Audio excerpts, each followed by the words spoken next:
చిన్నతనంలోనే తన విద్యాభ్యాసాన్ని మానేసిన వ్యక్తి మన జాతీయ గీతాన్ని రచించాడు.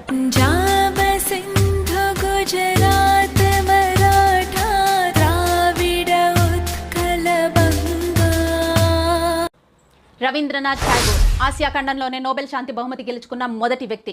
కోల్కతాలో జన్మించిన రవీంద్రనాథ్ ఠాగూర్ కేవలం 8 సంవత్సరాల వయసు నుండే పద్యాలు రాయడం మొదలుపెట్టి 16 సంవత్సరాల వయసు నుండి వాటిని ప్రచురించడం మొదలుపెట్టాడు. 17 సంవత్సరాల వయసులో లా చదవడానికి లండన్ వెళ్ళాడు. అప్పుడు అతను ఫార్మల్ ఎడ్యుకేషన్కు వ్యతిరేకం. అందుకే 19 సంవత్సరాల వయసులో తిరిగి బెంగాల్కు వచ్చాడు. సరిగ్గా 10 సంవత్సరాల తర్వాత అతను గురువు శిష్యులు అనే సాంప్రదాయ పద్ధతిలో ఒక బహిరంగ పాఠశాలను అంటే ఓపెన్ ఎయిర్ స్కూల్ని ప్రారంభించారు.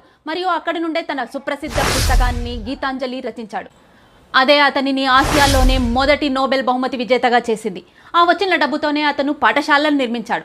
అదే శాంతినికేతన్. భారతదేశానికి ఇందిరాగాంధీ, అమర్త్య సేన్ లాంటి దేశ నిర్మాతలను తయారు చేసిన రెసిడెన్షియల్